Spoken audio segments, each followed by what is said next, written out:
Oi, vamos falar hoje sobre um termo que todo mundo acha que entende bem: amor platônico. Mas e se a ideia que a gente tem sobre isso for só a ponta do iceberg? Ou, quem sabe, nem seja o iceberg certo? Bom, vamos fundo nisso para descobrir. A gente escuta essa expressão o tempo todo, na é verdade? Seja para descrever uma amizade muito, muito forte, ou até aquela paixão meio secreta por alguém que parece inalcançável. Mas, será que é só isso? A história por trás dessa ideia é bem mais profunda e, olha, muito mais interessante do que parece. Hoje em dia, o termo meio que se dividiu em dois. De um lado, tem essa ideia de uma amizade pura, sabe? Uma conexão de almas mesmo, sem nenhum pingo de atração física. E do outro, a gente usa para descrever aquela paixão que consome, geralmente de um lado só, por alguém que está fora de alcance. São duas coisas que parecem até opostas, mas que acabam usando um mesmo nome. Estranho, né? Para a gente entender de onde veio essa confusão toda, a gente precisa voltar no tempo.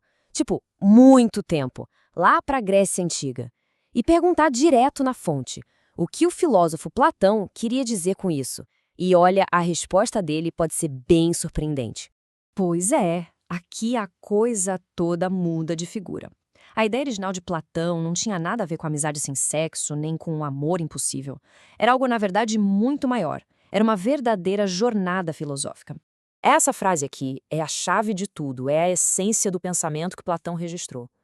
A ideia é que o amor não é sobre ter alguém, mas sim sobre a busca.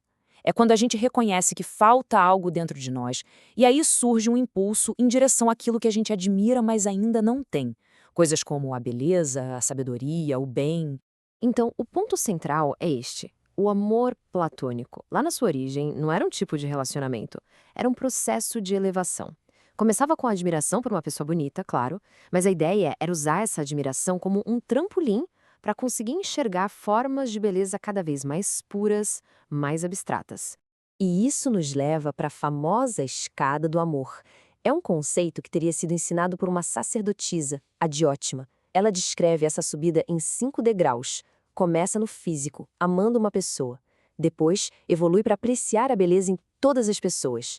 Daí, sobe para a beleza das mentes, das ideias, do conhecimento, até que, no topo, o objetivo é contemplar a beleza em si, como uma ideia universal, divina. É como uma jornada da alma para fora da caverna, sabe? Ok, então, se aquela paixão super intensa, não correspondida, que fica martelando na cabeça o dia todo, se isso não é o que Platão descreveu, então o que é? Bom, a psicologia moderna tem um nome para isso e uma explicação para esse estado que pode trazer tanto uma euforia gigante quanto um sofrimento danado. O nome é limerência. É um estado mental que é quase como um transe, onde a realidade fica meio distorcida.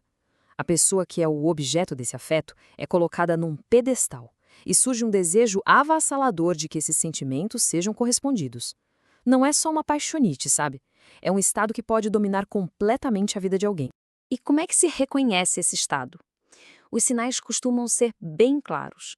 Primeiro, uma idealização total, em que a outra pessoa parece perfeita, sem defeito nenhum. Os pensamentos sobre ela se tornam obsessivos, invadem o dia a dia. O humor vira uma montanha-russa. Uma hora euforia, outra hora desespero. Tudo dependendo de um oi ou da falta dele. E isso pode vir com reações físicas reais, tipo coração acelerado, suor, noites em claro.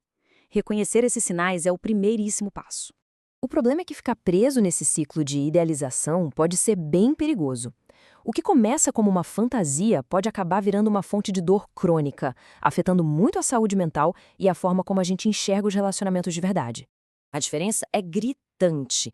De um lado, um relacionamento saudável faz a gente crescer, é baseado na realidade, fortalece a gente. Do outro, o que a gente pode chamar de amor patológico, onde a limerência se encaixa, muitas vezes nasce do medo de ficar só ou de ser abandonado. E aí, em vez de bem-estar, vira um ciclo de sofrimento.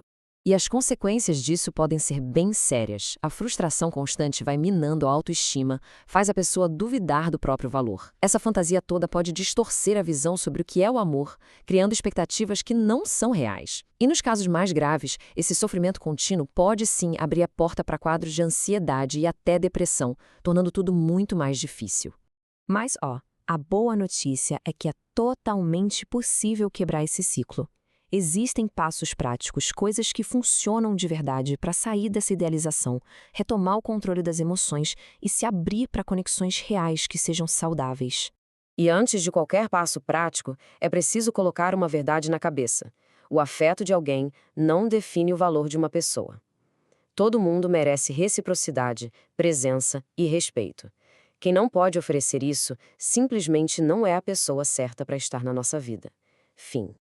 Então, como a gente coloca isso em prática? Primeiro, desconstruir o pedestal. É um esforço consciente de enxergar a pessoa como ela é, um ser humano. Segundo, manter distância, física e digital.